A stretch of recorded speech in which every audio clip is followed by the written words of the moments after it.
non gì mù giờ cô yêu sâu tan tròn hú sâu tu lo bu trâu có lo chúa liệt.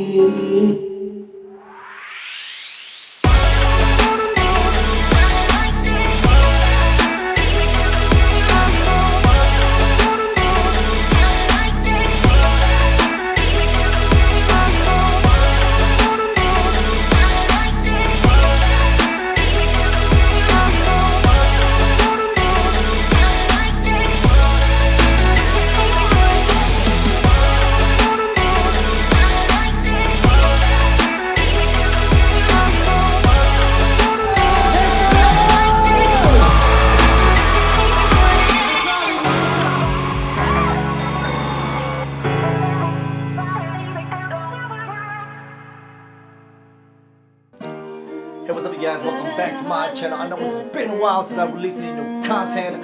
Today I have a special guest over here, so we're working on one of her music. Joining here with Kassie Chang. She's in the studio becoming the next engineering producer. So I'll show you guys everything behind the scenes. Check it out. Okay, verse 4. Freestyle again. Okay, one more time. Okay. Something new, something different from the beginning. Okay, let me try.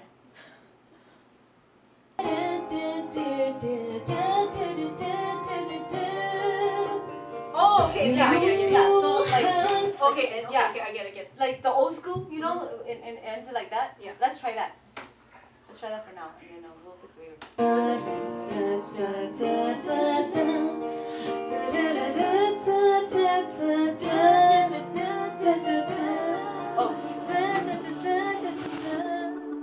Hey, what's up, everyone, and welcome to episode 4 of this vlog.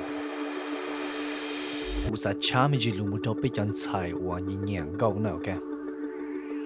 Dali ku po no ma pe chan chai fin chong cho hung gao yin hu to jong hing le. TheSee jong li chi chu mo cho wa nyo kha music production side. Ku va the che shi ha dia pe chong mong female you rise up on this area.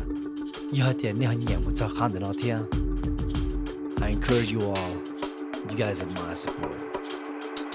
Hai trâu cho nia cho chị, giờ tới nên một chọn chạy và nhẹ hung cao thiên nhẹ một chắc khá music production, music engineer nó là nên một chắc là thiên. There's a lot of room to grow, and I believe that we can expand. Giờ tới bên một chọn chạy là sao nhớ cái chọn nó thiên, for bên trong home communities. You guys have a wonderful day, and enjoy the vlog.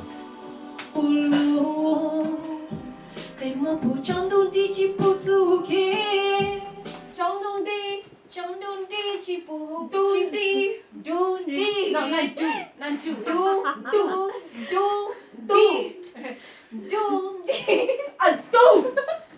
Do. Okay, hold on. Cái mua chỉ ba. Shit. Wait. Cái mua chỉ bông. Do. Okay, let me just say it with this. Nun tua. D. And D. Yeah, and D. Yes, that one. And D. Yeah. Cái mua bù trong đồn đi. Chỉ phụ du kê. How you doing, girl? Yeah. I don't know. You don't know what's going on too, huh? I'm scared too. Good.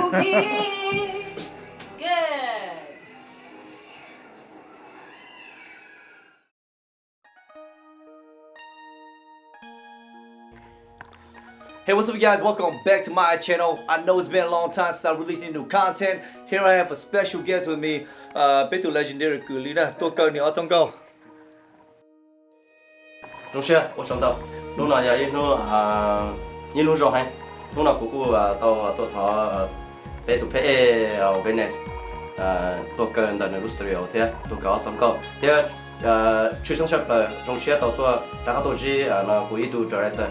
Tôi sẽ yeah, it's a good man. Yeah, it's good to be back here in the studio with Vanessa, seeing him do his magic.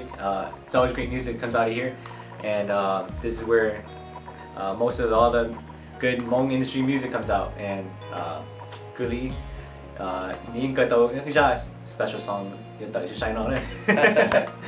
Enjoy this episode.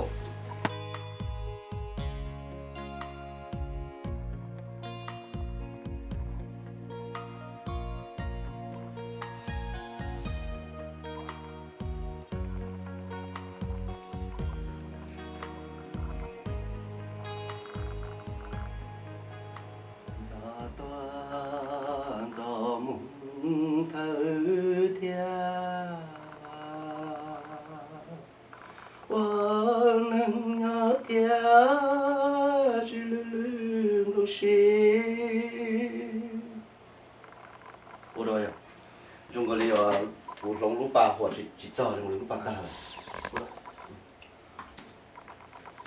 đã chịu mà giờ xị mà như dùng đồ ô thì tiền cũng chỉ dùng Yeah. Record that all times. ní rồi co chỉ lưng lòng xì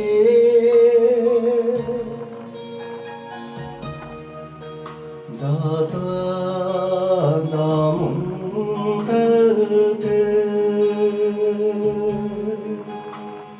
hoa nắng hoa thế chỉ qua lòng chữ giờ ta giờ muốn thơ đoan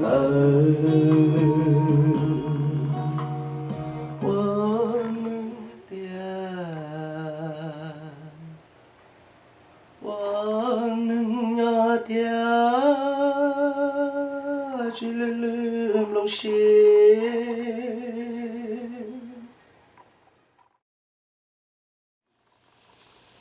giờ ta giờ muốn thả đón ta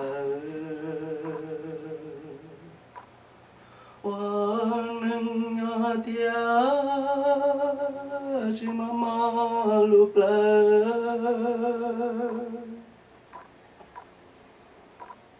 giờ ta giờ muốn yêu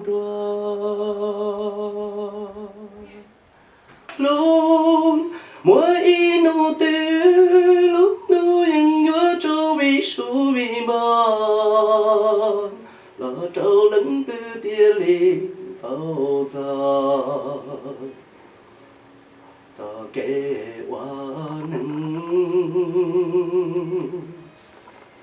lẫn tư xe chi nhà dừng mong dân loa tấn loa tu ya wa ca tao wa sao trâu đê a luôn đủ mà say kê nhà nhân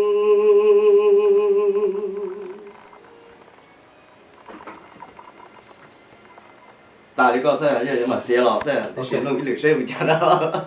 無人知頭路路，我看到我走走公啊，路遠到我把頭，被我靠嘛。我先打到到完呀，yên tàu này, tàu chưa? Tàu mua cho nó thôi đó. Thời gian bao nhiêu chỉ thâu lần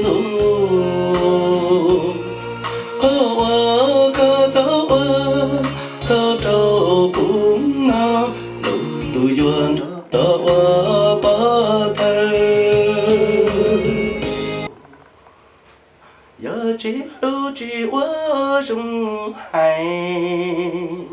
Mua cũ phải là mua nhỏ hậu đói em xa hoa nâng lỡ chỉ trên nâng tu nâng đã dư nhung là hậu là đừng tao cỡ lúc xe chỉ tia chỉ tu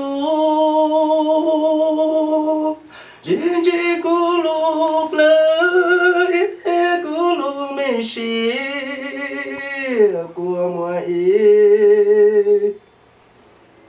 dòng dìa trong tớ cú sơ luôn chỉ lại là chắc biết không